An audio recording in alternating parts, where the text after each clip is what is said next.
بسم اللہ الرحمن الرحیم۔ پیش خدمت ہے دل کی ڈائری ناولز کی آج کی کہانی۔ رات کے پچھلے پہر چلنے والی ہوا میں ایک عجیب سی خنکی تھی جو چھت کی پرانی منڈیر پر بیٹھے ساجد کے بکھرے بالوں کو اڑا رہی تھی۔ وہ بالکل کنارے پر پاؤں لٹکائے بیٹھا تھا۔ اس کے دائیں ہاتھ میں ایک کچا لیمو تھا جس کے گرد سرخ رنگ کا دھاگا لپٹا ہوا تھا۔ اس نے دوسری جیب سے ماچس نکالی۔ ہوا تیز تھی، پہلی تیلی رگڑتے ہی بجھ گئی۔ ساجد نے لیمو کو اپنے گھٹنوں کے درمیان دبایا اور دونوں ہاتھوں کی اوٹ بنا کر دوسری تیلی جلائی۔ ننھی سی لو بھڑکی اور اس نے جلدی سے اپنا چہرہ لیمو کے قریب کیا۔ اسی لمحے ہوا کا ایک زوردار تھپیڑا اس کی پشت سے ٹکرایا۔ ساجد کا ہاتھ ہلا، توازن بگڑا اور وہ پیچھے ہٹنے کی کوشش میں منڈیر کی ڈھیلی اینٹوں پر سے پھسل گیا۔ سیدھا نیچے صحن کی طرف گرتے ہوئے اس کے منہ سے آواز تک نہ نکل سکی۔ صحن کے ایک کونے میں پرانے پتیلوں، بالٹیوں اور سلور کے برتنوں کا ڈھیر لگا تھا۔ ساجد سیدھا ان برتنوں پر گرا۔ دھات کے آپس میں ٹکرانے کی زوردار آواز نے رات کی خاموشی کو چیر کر رکھ دیا۔ کچھ ہی فاصلے پر بچھی چارپائی پر سوئے ماسٹر احمد ہڑبڑا کر اٹھ بیٹھے۔ ان کا ہاتھ بے ساختہ اپنے سینے پر گیا اور وہ لمبی لمبی سانسیں لینے لگے۔ کون ہے؟ ماسٹر احمد کی کھردری آواز گونجی۔ انہوں نے سرہانے رکھی پرانی لاٹھی اٹھائی اور ٹارچ کی روشنی ادھر ادھر گھمانے لگے۔ ساجد کی کوہنی برتن کے کنارے پر لگی تھی جسے جلد چھل گئی اور ہلکی سی جلن محسوس ہونے لگی۔ اس نے جلدی سے اپنے آپ کو سمیٹا اور گھٹنوں کے بل رینگتا ہوا سیدھا ماسٹر احمد کی چارپائی کے نیچے جا چھپا۔ اس نے اپنے دونوں ہاتھوں سے منہ دبا لیا تاکہ سانس کی آواز باہر نہ جائے۔ ماسٹر احمد لاٹھی ٹیکتے ہوئے برتنوں کے ڈھیر کے پاس آئے۔ انہوں نے ٹارچ کی روشنی برتنوں پر ڈالی۔ ایک بالٹی اوندھی پڑی تھی اور کچھ پتیلے بکھرے ہوئے تھے۔ یہ بلیاں رات کو بھی سکون سے نہیں سونے دیتی۔ ماسٹر احمد نے بڑبڑاتے ہوئے لاٹھی سے ایک پتیلے کو پرے دھکیلا۔ وہ ماتھے سے پسینہ صاف کرتے ہوئے واپس مڑے اور چارپائی پر آ کر لیٹ گئی۔ ساجد چارپائی کے نیچے فرش کی ٹھنڈک پر ساکت پڑا رہا۔ اس نے اپنے ہاتھ کو چھو کر دیکھا۔ انگلیوں پر ہلکی سی نمی محسوس ہوئی جو کوہنی سے رسنے والے خون کی تھی۔ اس نے کچھ وقت وہیں دبک کر گزارا۔ جب ماسٹر احمد کے خراٹوں کی آواز گہری اور مسلسل ہو گئی تو وہ خاموشی سے رینگتا ہوا باہر نکلا اور دبے قدموں اپنے کمرے میں چلا گیا۔ چند گھنٹوں کی بے چین نیند کے بعد کھڑکی سے اندر آنے والی صبح کی روشنی نے اسے اٹھنے پر مجبور کر دیا۔ باورچی خانے میں ناشتے کی میز پر خاموشی تھی۔ ماسٹر احمد کے سامنے اخبار پھیلا ہوا تھا اور وہ چائے کی چسکیاں لے رہے تھے۔ ساجد ان کے سامنے کرسی پر سر جھکائے بیٹھا تھا۔ اس نے اپنی قمیض کی دائیں آستین کو نیچے کی طرف کھینچ کر رکھا ہوا تھا تاکہ کوہنی پر ابھرنے والا خون کا چھوٹا سا دھبا چھپ جائے۔ اس کے سامنے پلیٹ میں سوکھی روٹی کا ٹکڑا پڑا تھا۔ ماسٹر احمد نے چائے کا کپ اٹھایا، ایک گھونٹ لیا اور پھر اسے ذرا زور سے میز پر رکھا۔ چائے کے چند قطرے چھلک کر اخبار پر گرے۔ ساجد نے چونک کر سر اٹھایا۔ ماسٹر احمد نے اخبار کو جھٹکا دے کر سمیٹا اور اینک کے شیشوں کے اوپر سے ساجد کو دیکھا۔ رات کو چھتوں پر جو بلیاں تم پکڑتے پھرتے ہو، اگر دن کے اجالے میں یہی دھیان نوکری ڈھونڈنے پر لگاؤ تو کچھ بھلا ہو جائے۔ ماسٹر احمد کی آواز میں تھکن اور تلخی دونوں شامل تھیں۔ یہ جو تم سارا دن گلیوں کے چکر کاٹتے ہو، اس سے گھر کا خرچہ نہیں چلتا۔ جوتے گھسانے پڑتے ہیں ساجد، تب جا کر روٹی کے ساتھ 2 ٹکے کی عزت ملتی ہے، ورنہ یہ دنیا جینے نہیں دیتی۔ ساجد نے روٹی کا ایک نوالا توڑا اور منہ میں رکھا۔ نوالا چباتے ہوئے اسے یوں لگا جیسے کوئی سوکھی لکڑی نکل رہا ہو۔ اس نے گلاس اٹھایا اور پانی کا ایک بڑا گھونٹ لیا۔ اس نے ماسٹر احمد کی کسی بات کا کوئی جواب نہیں دیا، بس اس کے جبڑے کی ہڈیاں ذرا سی تن گئیں۔ اس نے کرسی پیچھے کی اور خاموشی سے باہر نکل گیا۔ ماسٹر احمد اسے جاتے ہوئے دیکھتے رہے۔ انہوں نے ایک گہری سانس لی اور اخبار دوبارہ کھول لیا۔ گھر سے نکلنے کے بعد ساجد کافی دیر تک محلے کی گلیوں میں بے مقصد چلتا رہا۔ کبھی کسی بند دکان کے تھڑے پر بیٹھ کر مٹی کوریدنے لگتا اور کبھی دیواروں پر لگے پرانے اشتہاروں کو بلا وجہ پڑھتا رہتا۔ اب وقت سرکتا رہا اور سورج آہستہ آہستہ سر پر آ گیا۔ دوپہر کی دھوپ کافی تیز ہو چکی تھی۔ اس کے قدم خود بخود اسی جانی پہچانی گلی کی طرف مڑ گئے جہاں سے اس کی منزل کا راستہ گزرنا تھا۔ گلی کے نکڑ پر ایک پرانی سیمنٹ کی دیوار تھی۔ ساجد اسی دیوار سے ٹیک لگائے کھڑا ہو گیا۔ اس کی نظریں کچھ فاصلے پر موجود سبز رنگ کی لکڑی کے دروازے پر جم گئی۔ گلی میں کوئی خاص چہل پہل نہیں تھی۔ کچھ دیر بعد وہ سبز دروازہ کھلا زویا باہر آئی۔ اس نے گہرے نیلے رنگ کا سوٹ پہن رکھا تھا اور کندھے پر اسکول کا بیگ تھا۔ اس نے دروازہ بند کیا اور گلی میں چلنے لگی۔ اس کی نظریں سیدھی اپنے راستے پر تھیں۔ وہ ساجد کے بالکل قریب سے گزری۔ اس کے قدموں کی رفتار میں کوئی کمی نہیں آئی۔ اس نے ایک بار بھی چہرہ موڑ کر ساجد کی طرف نہیں دیکھا، جیسے وہاں دیوار کے سوا کچھ ہو ہی نہ۔ ساجد دیوار سے پشت لگائے سیدھا کھڑا ہو گیا۔ زویا کے گزرنے کے بعد وہ مٹی پر پڑنے والے اس کے جوتوں کے نشانوں کو دیکھتا رہا۔ وہ کافی دیر تک وہیں کھڑا رہا، یہاں تک کہ زویا گلی کے دوسرے موڑ سے مڑ کر غائب ہو گئی۔ اوئے، کب تک دیواروں کو تکتا رہے گا؟ پیچھے سے آنے والی آواز کے ساتھ ہی ساجد کے کندھے پر ایک دھپ پڑی۔ اس نے مڑ کر دیکھا، فہد کھڑا تھا۔ فہد نے اپنے ہاتھ میں پکڑا ہوا اخبار کا ایک کٹا ہوا ٹکڑا ساجد کی طرف بڑھا دیا۔ یہ کیا ہے؟ ساجد نے کاغذ پکڑتے ہوئے پوچھا۔ تیرا علاج، فہد نے کندھے اچکاتے ہوئے جواب دیا۔ ساجد نے کاغذ کو سیدھا کیا۔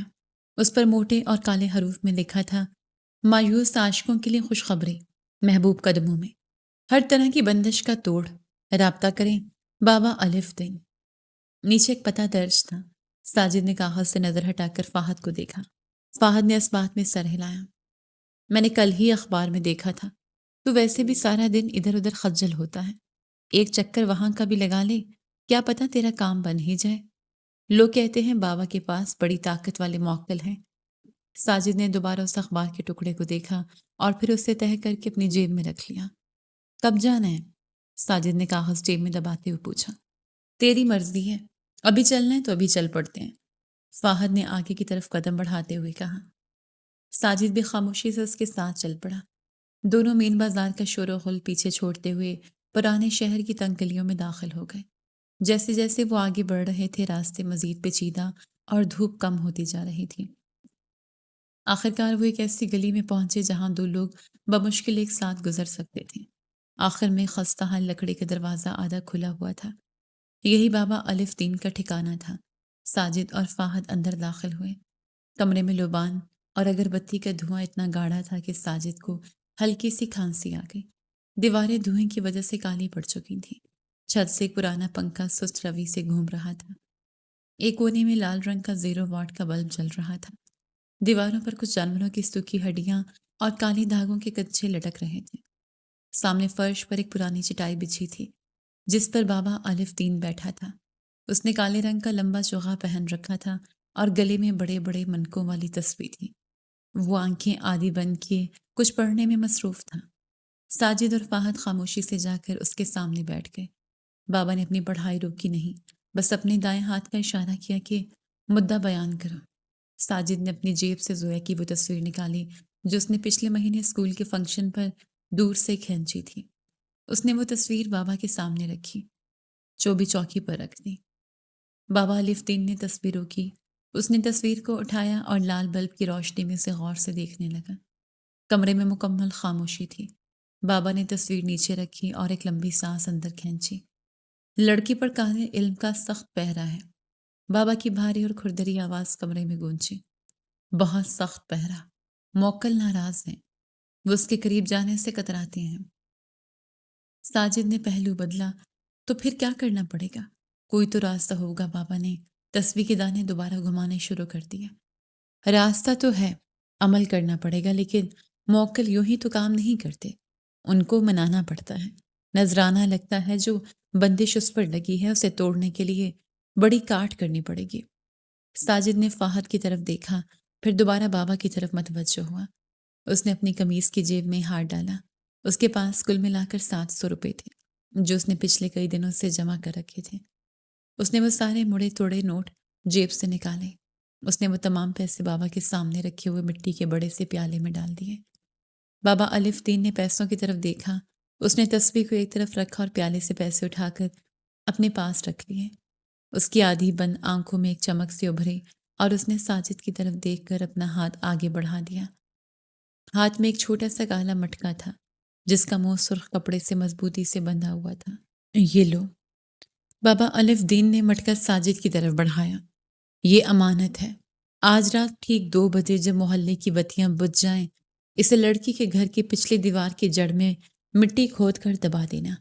دھیان رہے، کوئی تمہاری آہٹ نہ سنے۔ اور تم پیچھے مڑ کر مت دیکھنا۔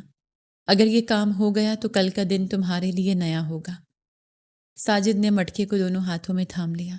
اس کی کھردری سطح انگلیوں سے رگڑ کھا رہی تھی۔ اس نے اس بات میں سر ہلایا۔ فہد نے اسے بازو سے پکڑا اور دونوں چپ چاپ آستانے سے باہر آ گئے۔ واپسی کا راستہ خاموشی میں کٹا۔ فہد اسے محلے کے موڑ تک چھوڑ کر اپنے گھر کی طرف مڑ گیا، جبکہ ساجد مٹکے کو چادر میں چھپائے اپنے گھر آ کر بستر پر لیٹ گیا۔ دیوار پر لگی پرانی گھڑی کی سوئیاں ٹک ٹک کر رہی تھیں اور وہ چھت کو تکتے ہوئے رات گہرے ہونے کا انتظار کرتا رہا۔ رات کے 2 بج چکے تھے۔ گلیوں میں مکمل سناٹا تھا۔ ساجد نے ہاتھ میں لوہے کی ایک پرانی کھرپی پکڑی اور دبے قدموں زویا کے گھر کی پچھلی طرف پہنچا۔ یہاں ایک کچا راستہ تھا جس کے کنارے کچھ سوکھی جھاڑیاں اگی ہوئی تھیں۔ اس نے مٹکا زمین پر رکھا اور دیوار کی جڑ میں مٹی کھودنے لگا۔ مٹی خشک تھی۔ کھرپی کے زمین پر لگنے سے ہلکی سی آواز پیدا ہوتی۔ ساجد فوراً ہاتھ روک لیتا، ادھر ادھر دیکھتا اور پھر کھدائی شروع کر دیتا۔ پیشانی پر پسینہ آ چکا تھا۔ اس نے قمیض کے آستین سے چہرہ صاف کیا۔ گڑھا اتنا بن گیا تھا کہ مٹکا اس میں سما سکے۔ اس نے کھرپی ایک طرف رکھی اور مٹکے کو اٹھانے کے لیے ہاتھ آگے بڑھایا۔ پیچھے سے ایک ہلکی سی غراہٹ کی آواز آئی۔ ساجد کا ہاتھ وہیں رک گیا۔ اس نے آہستہ سے گردن موڑی۔ اندھیرے میں 2 جانوروں کے سائے حرکت کر رہے تھے۔ محلے کے 2 آوارہ کتے گردن نیچے کیے اس کی طرف بڑھ رہے تھے۔ ساجد جلدی سے پیچھے ہٹا۔ کتوں نے قدم تیز کر دیے اور بھونکنا شروع کر دیے۔ رات کے سناٹے میں ان کی آواز بہت اونچی لگ رہی تھی۔ بچنے کا کوئی اور راستہ نہیں تھا۔ ساجد نے مٹکا وہیں زمین پر چھوڑا اور فوراً مڑ کر دیوار کے اوپری کنارے پر ہاتھ ڈالے۔ اس نے اپنے جسم کو اوپر کی طرف کھینچا۔ دیوار کے ساتھ ایک پرانی لوہے کی میخ باہر نکلی ہوئی تھی۔ ساجد کا پاؤں پھسلا۔ اس نے خود کو گرنے سے بچانے کے لیے زور لگایا، لیکن اس کی قمیض کا بایاں حصہ سیدھا اس میخ میں پھنس گیا۔ کتے چھلانگے مار کر اس کے جوتوں تک پہنچنے کی کوشش کر رہے تھے۔ ساجد نے پوری طاقت سے خود کو دوسری طرف دھکیلا۔ کپڑے کے پھٹنے کی آواز آئی۔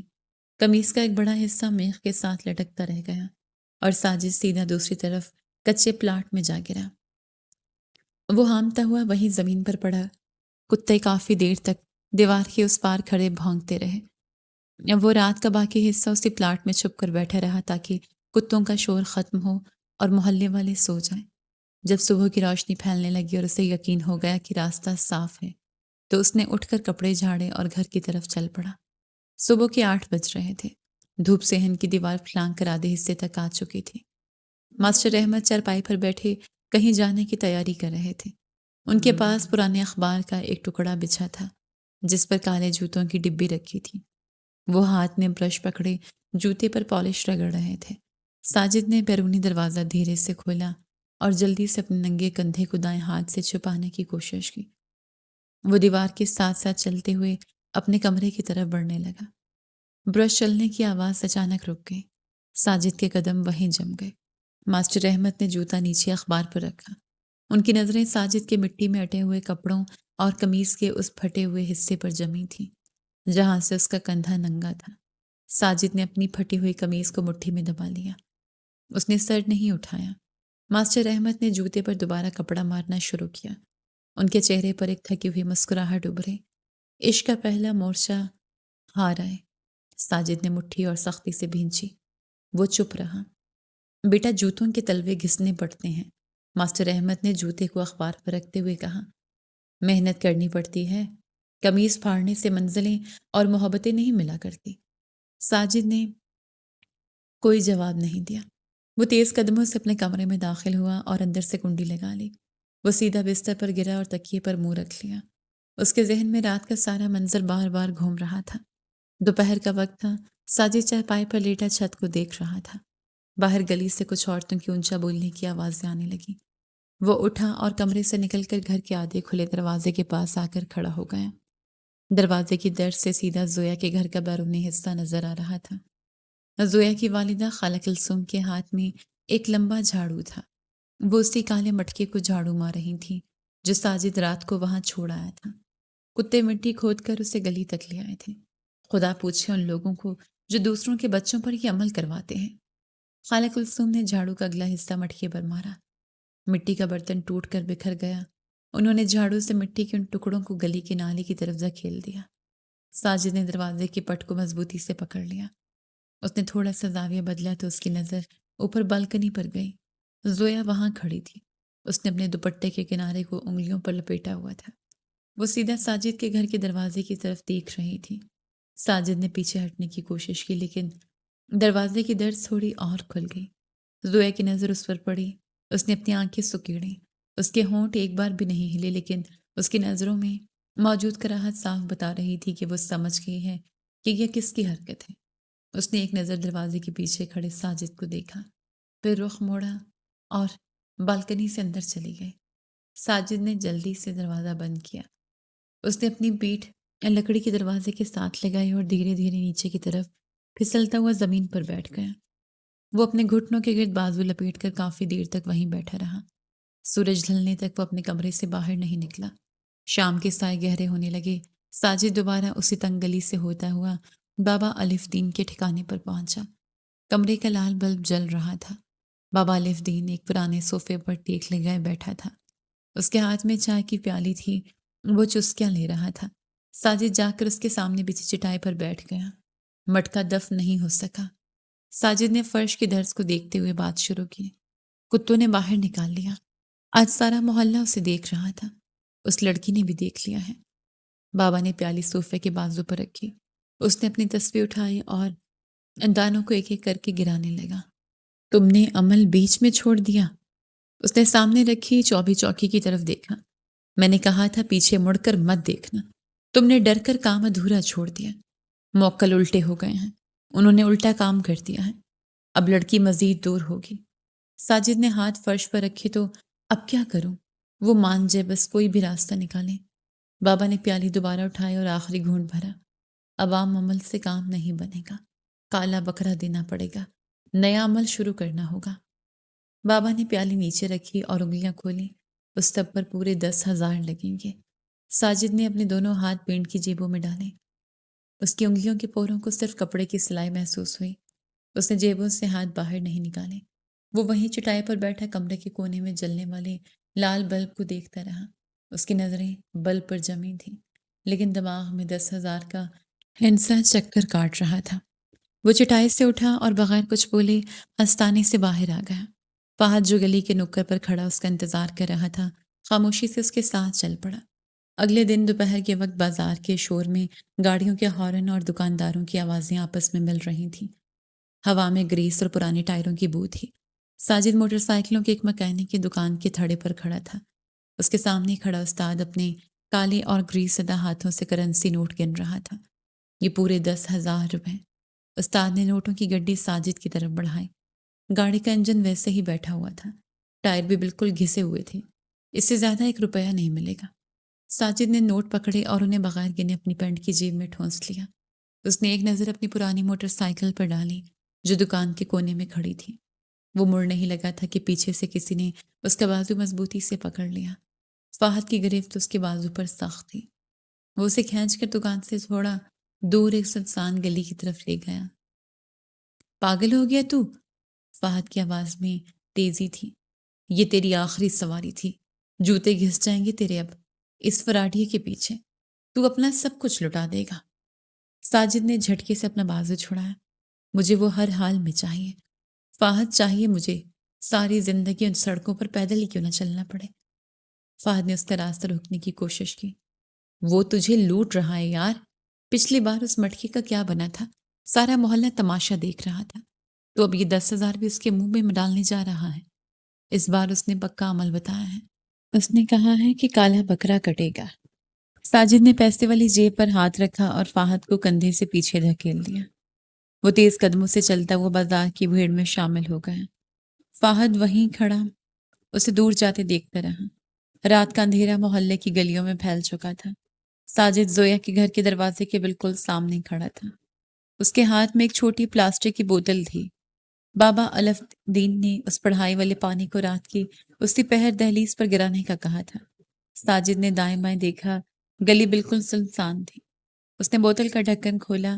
اس کے ہاتھ ہلکے ہلکے کانپ رہے تھے۔ اس نے بوتل کو تھوڑا سا جھکایا اور پانی دروازے کی لکڑی کی چوکھٹ پر گرانے لگا۔ اچانک اندر سے لوہے کی کنڈی کھلنے کی زوردار آواز آئی۔ ساجد کا ہاتھ وہیں رک گیا۔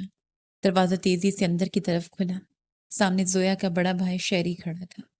اس نے فیکٹری کے نیلے رنگ کی وردی پہن رکھی تھی اور اس کے ہاتھ میں ایک چھوٹا شاپر تھا۔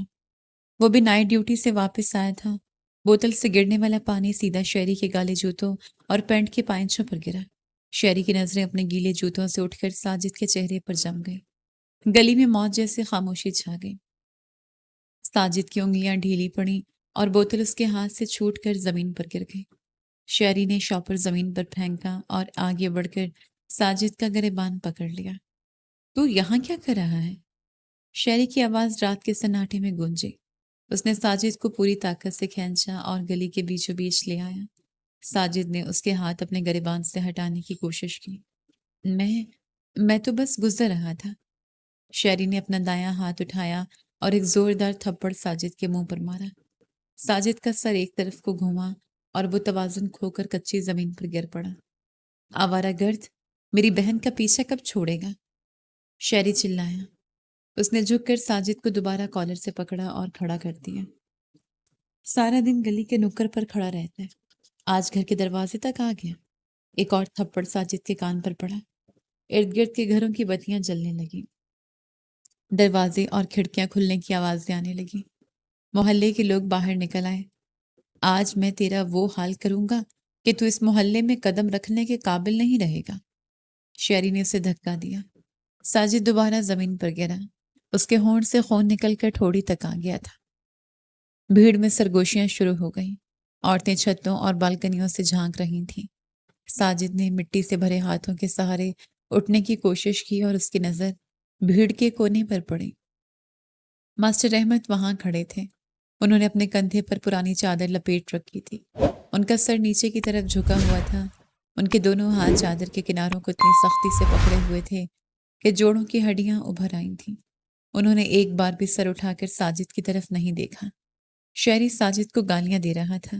محلے والے تماشا دیکھ رہے تھے اور ماسٹر احمد خاموشی سے زمین کی مٹی کو گھو رہے تھے۔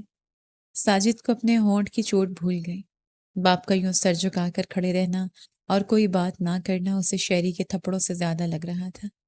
اس نے جلدی سے نظریں ہٹا لیں اور اپنا منہ دونوں ہاتھوں میں چھپا لیا۔ کمرے میں گھپ اندھیرا تھا۔ کھڑکی سے آنے والی گلی کی پیلی روشنی فرش پر ایک مستطیل بنا رہی تھی۔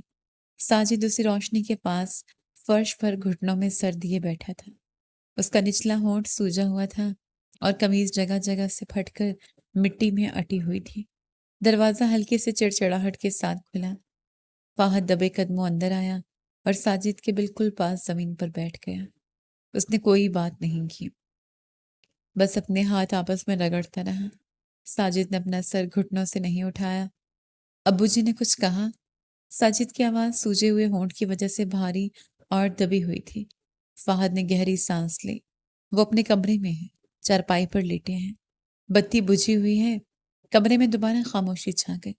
ساجد نے اپنا سر دیوار کے ساتھ ٹکا دیا۔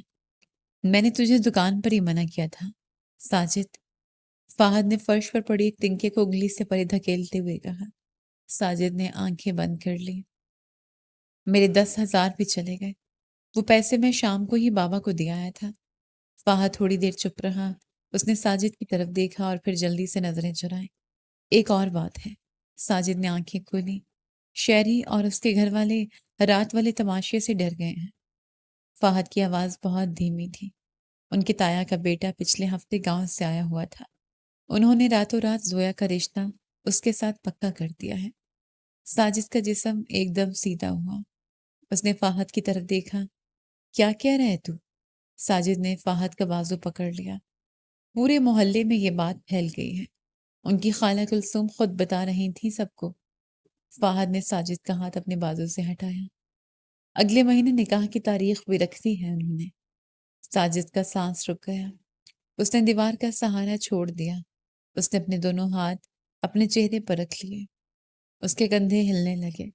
کمرے کے اندھیرے میں صرف اس کے رونے کی آواز آ رہی تھی۔ فہد خاموشی سے اس کے پاس بیٹھا فرش پر انگلیاں پھیر رہا تھا۔ ساجد نے اپنے دونوں ہاتھ چہرے سے ہٹائے۔ اس کی آنکھیں پانی سے بھیگی ہوئی تھیں۔ اس نے اپنی پھٹی ہوئی قمیض کے آستین سے چہرہ رگڑا۔ سوجے ہوئے ہونٹ پر کپڑا لگنے سے ہلکی سی ٹیس اٹھی، لیکن اس نے پرواہ نہیں کی۔ وہ اچانک اپنی جگہ سے اٹھا۔ ساجد کہاں جا رہا ہے؟ فہد نے اس بازو سے پکڑنے کی کوشش کی۔ ساجد نے جھٹکے سے اپنا بازو چھڑایا۔ اس نے دروازہ کھولا اور ننگے پاؤں ہی باہر نکل گیا۔ فہد اسے پکارتا رہا لیکن وہ گلی کے موڑ سے مڑ چکا تھا۔ رات کا پچھلا پہر تھا اور گلیاں سنسان تھیں۔ ساجد بھاگتا ہوا بابا الف دین کے آستانے کی طرف جا رہا تھا۔ اس کے ننگے پاؤں میں کنکریاں چبھ رہی تھیں لیکن اسے کوئی درد محسوس نہیں ہو رہا تھا۔ اس کا دماغ صرف ایک ہی بات پر اٹکا ہوا تھا کہ اگلے مہینے نکاح ہے۔ وہ ہامتا ہوا اس خستہ حال دروازے تک پہنچا اور اسے زور سے دھکا دیا۔ کمرے میں لبان کا دھواں پھیلا ہوا تھا۔ بابا الف دین اپنی چٹائی پر بیٹھا پیسوں کی گڈیاں گن رہا تھا۔ دروازہ اتنے زور سے کھلنے پر اس نے جلدی سے پیسے اپنے چوغے کے نیچے چھپائے اور چونک کر سامنے دیکھا۔ ساجد کے بال بکھرے ہوئے تھے، قمیض پھٹی ہوئی تھی اور ہونٹ سے خشک خون چپکا ہوا تھا۔ وہ سیدھا بابا کے پاس گیا اور اس کے گھٹنوں کے پاس زمین پر گر پڑا۔ بابا جی، وہ رشتہ پکا کر رہے ہیں۔ ساجد کی آواز کانپ رہی تھی۔ آپ نے تو کہا تھا کہ وہ میری ہوگی، آپ کے عمل نے کیا کیا؟ بابا نے اپنے چہرے کے تاثرات کو سنبھالا اور تسبیح کے دانے ہاتھ میں لے لیے۔ اس نے ایک لمبی سانس اندر کھینچی۔ میں نے تجھے کیا کہا تھا؟ پیچھے مڑ کر مت دیکھنا۔ تو نے ڈر کے مارے مٹکا چھوڑ دیا، عمل بیچ میں ٹوٹ گیا، موکل الٹے ہو گئے ہیں۔ میں نے کچھ نہیں دیکھا تھا بابا جی، وہاں کتے آ گئے تھے، میرا کوئی قصور نہیں ہے۔ ساجد نے اپنے دونوں ہاتھ جوڑ لیے۔ وہ کسی اور کی ہو جائے گی تو میں مر جاؤں گا۔ آپ کچھ بھی کریں، بس وہ رشتہ رکوائیں۔ آج رات ہی کچھ کریں بابا۔ بابا نے ساجد کی بکھری ہوئی حالت اور سوجے ہوئے چہرے کو دیکھا۔ اس کے ہونٹوں کے کنارے ذرا سے اوپر اٹھے تھے لیکن اس نے فوراً ہی اپنے سر پر ہاتھ رکھ لیا جیسے بہت گہری سوچ میں ہو۔ کمرے میں چند لمحوں تک صرف پنکھے کی آواز گونجتی رہی۔ ایک آخری راستہ بچا ہے، بابا نے بھاری آواز میں بات شروع کی۔ قبرستان کا چلہ کٹوانا پڑے گا، موکلوں کو خون دینا پڑے گا۔ یہ کوئی عام کام نہیں ہے، راتوں رات وہ رشتہ ٹوٹ جائے گا۔ لڑکی کے گھر والے خود آ کر تمہارے قدموں میں کریں گے۔ لیکن کیا؟ ساجد نے جلدی سے پوچھا۔ اس عمل پر پورے 50,000 درکار ہوں گے، سامان، خون اور موکلوں کا نذرانہ۔ بابا نے ساجد کی آنکھوں میں جھانکتے ہوئے کہا، اگر آج رات 50,000 لا سکتے ہو تو سیدھا پرانے قبرستان کی پچھلی دیوار کے پاس پہنچ جانا، ورنہ اس لڑکی کو بھول جاؤ۔ 50,000 کا ہنسا سن کر ساجد کا ذہن بالکل سن ہو گیا۔ اس نے بابا کو دیکھا، پھر فرش کو دیکھا۔ وہ وہاں سے اٹھا اور بغیر کوئی بات کیے آہستہ آہستہ چلتا ہوا آستانے سے باہر آ گیا۔ راستے بھر اس کے دماغ میں بابا کی آواز گونجتی رہی۔ 50,000، اتنی بڑی رقم اس نے آج تک ایک ساتھ نہیں دیکھی تھی۔ وہ چلتے چلتے اپنے گھر کی گلی میں پہنچ گیا۔ اس نے بیرونی دروازہ دھیرے سے کھولا اور اندر داخل ہوا۔ صحن میں اندھیرا تھا۔ ماسٹر احمد کی چارپائی خالی تھی، وہ اپنے کمرے میں سو رہے تھے۔ ساجد کے قدم خود بخود ماسٹر احمد کے کمرے کی طرف بڑھنے لگے۔ دروازہ تھوڑا سا کھلا تھا، وہ دروازے کی طرف سے اندر دیکھنے لگا۔ ماسٹر احمد پرانی چارپائی پر سو رہے تھے۔ ان کی سانس لینے کی ہلکی ہلکی آواز آ رہی تھی۔ کمرے کے کونے میں لوہے کی ایک پرانی الماری رکھی تھی۔ ساجد جانتا تھا کہ اس الماری کے سب سے نچلے خانے میں کپڑوں کے نیچے ایک بھوری رنگ کا لفافہ رکھا ہے۔ وہ ماسٹر احمد کی عمر بھر کی جمع پونجی اور پینشن کی رقم تھی جو انہوں نے برے وقت کے لیے بچا کر رکھی تھی۔ ساجد کا دایاں ہاتھ دروازے کے قبضے پر تھا، اس کی انگلیاں کانپ رہی تھیں۔ اس نے ایک قدم پیچھے ہٹایا۔ اسے ماسٹر احمد کے جھکے ہوئے کندھے اور ان کی وہ آواز یاد آئی، قمیض پھاڑنے سے منزلیں نہیں ملا کرتی۔ اس نے اپنا ہاتھ دروازے سے ہٹا لیا۔ اسی لمحے اس کے ذہن میں بالکنی پر کھڑی زویا کی وہ حقارت بھری نظریں آ گئیں۔ اگر 50,000 نہ ملے تو وہ کسی اور کی ہو جائے گی۔ ساجد نے اپنے دانتوں تلے ہونٹ کو زور سے دبایا۔ اس نے دروازے کو ہلکا سا دھکا دیا۔ لکڑی کی ہلکی سی چڑچڑاہٹ ہوئی۔ ماسٹر احمد نے کروٹ لی۔ ساجد وہیں جم گئے۔ اس کی سانسیں تیز ہو گئی تھیں۔ تھوڑی دیر بعد ماسٹر احمد کے خراٹوں کی آواز دوبارہ آنے لگی تو اس نے اندر قدم رکھا۔ کمرے میں پرانے کپڑوں اور فنائل کی گولیوں کی بو تھی۔ ساجد دبے قدموں الماری تک پہنچا۔ اس نے الماری کا ہینڈل پکڑا اور اسے بہت آہستگی سے کھینچا۔ دروازہ کھلنے پر اس نے سب سے نچلے خانے میں ہاتھ ڈالا۔ پرانے سویٹروں اور کپڑوں کے نیچے اس کی انگلیوں کو ایک موٹا سا کاغذ محسوس ہوا۔ اس نے وہ لفافہ باہر نکال لیا۔ کھڑکی سے آنے والی گلی کی مدھم روشنی میں اس نے لفافہ کھولا۔ اندر کرنسی نوٹوں کی ایک موٹی گڈی تھی۔ ساجد نے نوٹوں کو ہاتھ لگایا۔ اس کے ہاتھ بری طرح تھر تھر آ رہے تھے۔ اس نے گڈی میں سے کچھ نوٹ گننے شروع کیے۔ اچانک اس کی آنکھوں سے پانی کا ایک قطرہ گرا اور سیدھا نوٹوں پر جا لگا۔ اس نے جلدی سے آنسو صاف کیے۔ لفافہ واپس رکھنے کے لیے اس کا ہاتھ آدھا آگے بڑھا، لیکن پھر اس نے گہرا سانس لیا اور لفافے کو اپنی پینٹ کی جیب میں ٹھونس لیا۔ وہ اسی طرح دبے قدموں کمرے سے نکلا، بیرونی دروازہ کھولا اور چوروں کی طرح اپنے ہی گھر سے بھاگ نکلا۔ رات کے 3 بج رہے تھے۔ پرانے قبرستان میں سناٹا اور تاریکی کا راج تھا۔ کچی قبروں کے درمیان چلتے ہوئے ساجد کے جوتوں کے نیچے سوکھے پتے دب کر ٹوٹ رہے تھے۔ ہوا تیز ہو چکی تھی اور پرانے درختوں کی شاخیں آپس میں ٹکرا کر عجیب سی آوازیں پیدا کر رہی تھیں۔ ساجد 50,000 روپے والے لفافے کو سینے سے لگائے قبرستان کے اس سنسان اور تاریک کونے میں پہنچا جہاں بابا نے اسے بلایا تھا۔ وہاں کوئی نہیں تھا، صرف کچھ پرانی ٹوٹی ہوئی قبریں اور ایک بڑا سا درخت تھا۔ ساجد درخت کے تنے سے لگ کر کھڑا ہو گیا۔ سردی کی وجہ سے یا شاید ڈر سے اس کے دانت بج رہے تھے۔ کچھ دیر گزرنے کے بعد پیچھے کی جھاڑیوں میں ہلکی سی سرسراہٹ ہوئی۔ ساجد چوکنا ہو گیا۔ اس نے جیب سے لفافہ نکالا اور ہاتھ میں مضبوطی سے پکڑ لیا۔ اندھیرے میں وہ 2 سائے نمودار ہوئے۔ انہوں نے سر سے لے کر پاؤں تک سیاہ چادریں لپیٹ رکھی تھیں۔ ان کے چہرے چادر کے پلوؤں سے ڈھکے ہوئے تھے۔ وہ دونوں تیزی سے چلتے ہوئے ساجد کی طرف آئے۔ ساجد کے دل کی دھڑکن تیز ہو گئی۔ اسے لگا کہ بابا الف دین نے اپنے موکل بھیج دیے ہیں۔ اس نے ڈر کے مارے اپنی آنکھیں بند کر لیں اور لفافے والا ہاتھ آگے کی طرف کر دیا۔ یہ 50,000 ہے۔ ساجد کی آواز کانپ رہی تھی۔ اچانک اس کے پیٹ پر ایک زوردار لات پڑی۔ ساجد کے منہ سے ایک کراہ نکلی اور وہ سیدھا کیچڑ اور مٹی میں جا گرا۔ لفافہ اس کے ہاتھ سے چھوٹ گیا۔ اسے پہلے کہ وہ سمجھ پاتا کہ کیا ہوا ہے، ان دونوں سایوں نے اس پر حملہ کر دیا۔ ایک نے اس کے کندھے پر زوردار ٹھوکر ماری جبکہ دوسرے نے جھک کر کیچڑ میں گرے ہوئے لفافے کو اٹھا لیا۔ ساجد نے درد سے کراہتے ہوئے لفافے کو پکڑنے کے لیے ہاتھ بڑھایا، لیکن دوسرے آدمی نے اس کے ہاتھ پر بوٹ مارا۔ ساجد نے درد سے اپنا ہاتھ پیچھے کھینچ لیا۔ وہ دونوں سیاہ چادروں والے سائے لفافہ لے کر مڑے اور ان کے منہ سے ہلکی سی ہنسی کی آواز نکلی۔ اب وہ دونوں کہکے لگاتے ہوئے اندھیرے میں بھاگ گئے اور جھاڑیوں کے پیچھے غائب ہو گئے۔ ساجد کیچڑ میں لت پت زمین پر پڑا تھا۔ پیٹ اور کندھے کے درد سے اس کی سانسیں اکھڑ رہی تھیں۔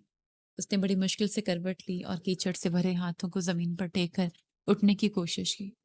اس کے کپڑے مٹی اور گیلے کیچڑ سے بھر چکے تھے۔ اس نے آسمان کی طرف دیکھا۔ تاریک آسمان پر کوئی ستارہ نہیں تھا۔ اسے سمجھ نہیں آ رہا تھا کہ یہ کیا ہوا ہے۔ موکل پیسوں والا لفافہ چھین کر اور اسے مار کر کیوں بھاگ گئے؟ وہ کافی دیر تک وہیں زمین پر پڑا کیچڑ میں انگلیاں چلاتا رہا۔ صبح کی اذانیں ہونے لگی تھیں۔ آسمان پر سفیدی پھیلنے لگی تھی۔ ساجد اپنے قدم گھسیٹتا ہوا باہر الف دین کی گلی میں پہنچا۔ اس کا پورا جسم مٹی اور کیچڑ میں لتھڑا ہوا تھا۔ اس کے ہونٹ سے دوبارہ خون رسنا شروع ہو گیا تھا اور کندھے پر چوٹ کی وجہ سے وہ تھوڑا سا جھک کر چل رہا تھا۔ وہ ہامتا ہوا آستانے کے خستہ حال دروازے کے پاس پہنچا۔ اس نے دروازے کو دھکا دینے کے لیے ہاتھ آگے بڑھایا، لیکن اس کا ہاتھ وہیں ہوا میں رک گیا۔ لکڑی کے پرانے دروازے پر ایک بہت بڑا اور زنگ آلود لوہے کا تالا لٹک رہا تھا۔ ساجد نے تالے کو ہاتھ لگایا۔ وہ مضبوطی سے بند تھا۔ اس نے دروازے کو زور سے کھٹکھٹایا لیکن اندر سے کوئی آواز نہیں آئی۔ اس نے دونوں ہاتھوں سے تالے کو پکڑ کر کھینچنے کی کوشش کی لیکن وہ اپنی جگہ سے نہیں ہلا۔ وہاں کیا کر رہے ہو بھائی؟ پیچھے سے ایک آواز آئی۔ ساجد نے مڑ کر دیکھا۔ گلی کے نکڑ پر ایک لڑکا سائیکل پر چائے کا تھرمس اور کپ رکھے کھڑا تھا۔ وہ روز صبح اس محلے میں چائے بیچنے آتا تھا۔ یہ بابا جی کہاں گئے؟ ساجد کی آواز کھردری اور خشک تھی۔ چائے والے لڑکے نے سائیکل کا سٹینڈ لگایا اور ہمدردی سے ساجد کے مٹی میں بھرے کپڑوں اور چوٹوں کو دیکھا۔ بھائی وہ کوئی بابا نہیں تھا، بہت بڑا فراڈیا تھا۔ راتوں رات اپنا سارا سامان سمیٹ کر بھاگ گیا ہے۔ چائے والے نے ایک کپ صاف کرتے ہوئے کہا۔ اس نے کل محلے کی 2 عورتوں سے بھی زیور ٹھگا ہے کہ پڑھائی کر کے دوں گا۔ رات کو کسی ٹائم تالا لگا کر نکل گیا ہے۔ اب لوگ اسے ڈھونڈتے پھر رہے ہیں۔ لڑکے کی یہ بات سنتے ہی ساجد کو یوں لگا جیسے کسی نے اس کے گھٹنوں کو پیچھے زوردار ضرب لگائے ہو۔ اس کی ٹانگوں نے اس کا بوجھ اٹھانے سے انکار کر دیا۔ جادو، بابا موکل، وہ کالا مٹکا، وہ پڑھائی والا پانی اور محبت، وہ سارا سراف ایک ہی سیکنڈ میں ٹوٹ کر بکھر گیا۔ وہ دیوار کا سہارا لیتا ہوا وہیں کچی زمین پر بیٹھ گیا۔ اس نے اپنے مٹی سے بھرے ہاتھوں کو دیکھا۔ ان ہاتھوں سے اس نے اپنے ہی باپ کی جمع پونجی چرائی تھی۔ اس نے اپنا سر گھٹنوں پر رکھ لیا۔ اس کی آنکھوں میں اب رونے کے لیے کوئی آنسو نہیں بچا تھا، بس ایک کھوکھلا پن اور ویرانی تھی جو اس کے پورے وجود میں پھیلتی جا رہی تھی۔ وہ خالی نظروں سے سامنے بند دروازے پر لٹکتے ہوئے زنگل و تالے کو تکنے لگا۔ سورج کی پہلی کرنیں گلے کی دیواروں پر پڑ رہی تھیں، لیکن ساجد کے اندر ایک گہرا اور ٹھنڈا اندھیرا چھا چکا تھا۔ اس نے زمین پر رکھی اپنی مٹی سے لتھڑی ہوئی ہتھیلیوں کو دیکھا۔ ان گلیوں میں اب تک اس بھورے لفافے کی موٹائی کا احساس باقی تھا جس میں اس کے باپ کی عمر بھر کی محنت بند تھی۔ اس نے دیوار کا سہارا لیا اور آہستہ سے کھڑا ہو گیا۔ اس کی ٹانگیں کانپ رہی تھیں اور کندھے پر رات والی چوٹ کا درد اب پورے بازو میں پھیل چکا تھا۔ اس نے ایک آخری بار اس خستہ حال دروازے کو دیکھا اور بھاری قدموں سے گلی سے باہر نکل آیا۔ واپسی کا راستہ اسے میلوں لمبا لگ رہا تھا۔ سڑکوں پر ٹریفک شروع ہو چکی تھی۔ لوگ اپنے کاموں پر جا رہے تھے۔ اسکول کے بچے بستے اٹھائے اس کے پاس سے گزر رہے تھے، لیکن ساجد کو یوں محسوس ہو رہا تھا جسے وہ اس دنیا کا حصہ ہی نہیں ہے۔ اس کے کپڑوں پر لگا کیچڑ سوکھ کر سخت ہو چکا تھا اور جگہ جگہ قمیض پھٹی ہوئی تھی۔ لوگ اسے مڑ مڑ کر دیکھ رہے تھے، لیکن اس نے سر نہیں اٹھایا۔ اس کی نظریں صرف اپنے جوتوں کی ٹھوکروں پر جمی تھیں۔ وہ چلتا ہوا اپنے محلے کی جانی پہچانی گلی میں داخل ہوا۔ اس کے قدم خود بخود سست ہو گئے۔ اس نے اپنے گھر کا بیرونی دروازہ دیکھا۔ اس کا دل چاہا کہ وہ یہیں سے کہیں دور بھاگ جائے، لیکن اس کے پیروں میں مزید چلنے کی سکت نہیں تھی۔ اس نے کانپتے ہاتھوں سے لکڑی کے دروازے کو دھکا دیا۔ دروازہ ہلکی سی آواز کے ساتھ کھلا اور ساجد نے صحن میں قدم رکھا۔ صحن دھوپ کے آدھے حصے تک آ چکی تھی۔ ماسٹر احمد چرپائی کے پاس کھڑے تھے۔ ان کی نظریں اپنے کمرے کے کھلے ہوئے دروازے اور اس کے اندر پڑی کھلی الماری پر جمی تھی۔ ساجد کے قدموں کی آہٹ سن کر انہوں نے گردن موڑی۔ باپ اور بیٹی کی نظریں ملی۔ ساجد کے ہونٹ سوجے ہوئے تھے، ماتھے پر کیچڑ لگا تھا اور وہ درد سے دوہرا سا جھکا ہوا تھا۔ اس نے جلدی سے اپنی آنکھیں بند کر لیں۔ اس کے ذہن میں وہ پرانی لاٹھی گھوم رہی جو ہمیشہ ماسٹر احمد کی چرپائی کے سرہانے رکھی ہوتی تھی۔ وہ جانتا تھا کہ آج اس چوری پر اسے اتنی مار پڑے گی کہ شاید وہ دوبارہ اٹھ نہ سکے۔ اس نے اپنے دونوں ہاتھ چہرے کے آگے کر لیے اور وہیں فرش پر گھٹنوں کے بل گر پڑا۔ صحن میں مکمل خاموشی تھی۔ صرف ماسٹر احمد کے قدموں کی آہٹ سنائی دی جو آہستہ آہستہ ساجد کی طرف آ رہے تھے۔ ساجد نے اپنے چہرے کے آگے کیے ہوئے ہاتھوں کو اور سختی سے بھینچ لیا۔ وہ مار کا انتظار کر رہا تھا، لیکن اسے کوئی لاٹھی نہیں پڑی۔ ماسٹر احمد ساجد کے بالکل سامنے فرش پر بیٹھ گئے۔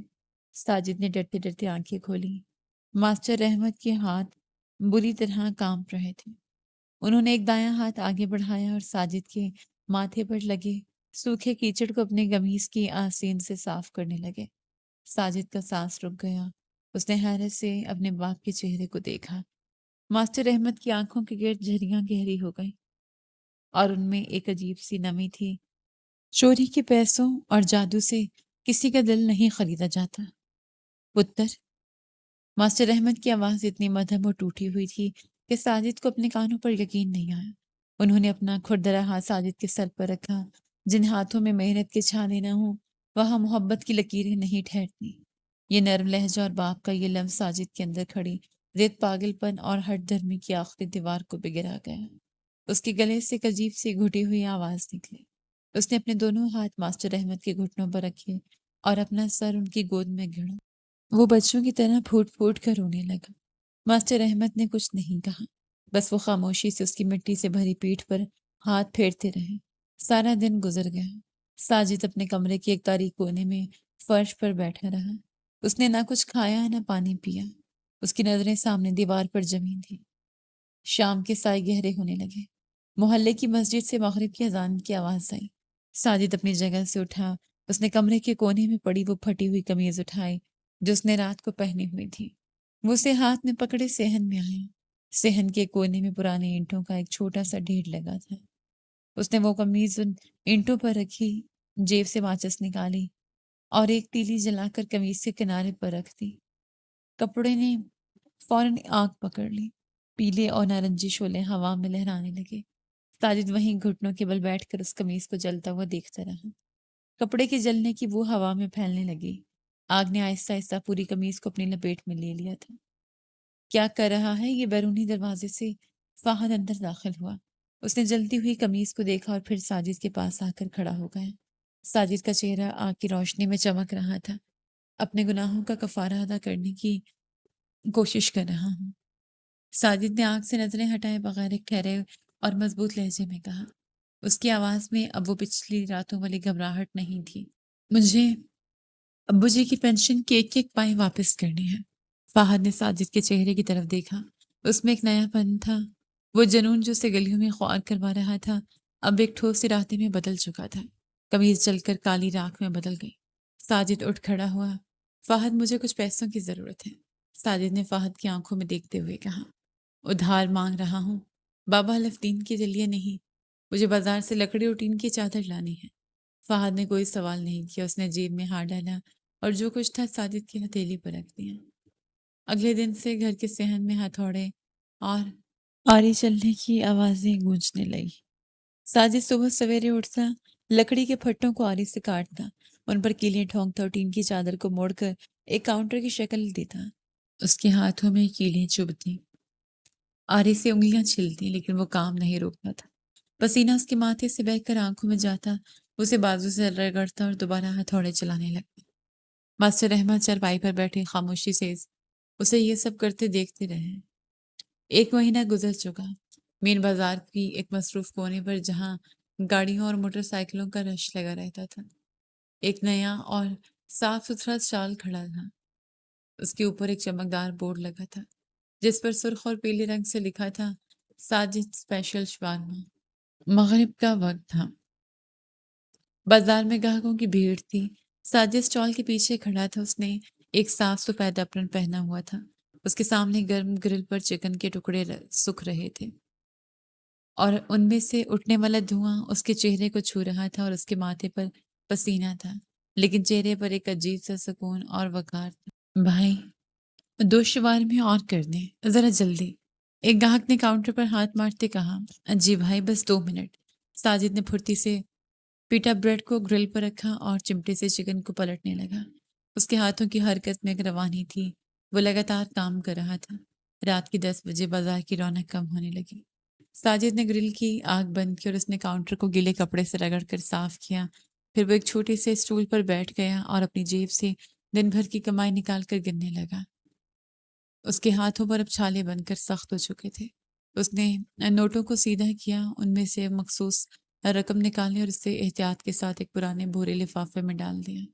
اس نے لفافے کو بند کیا اور اس کے اوپر نیلی مارکر سے موٹے حروف میں لکھا، ابو جی کی پینشن کی امانت۔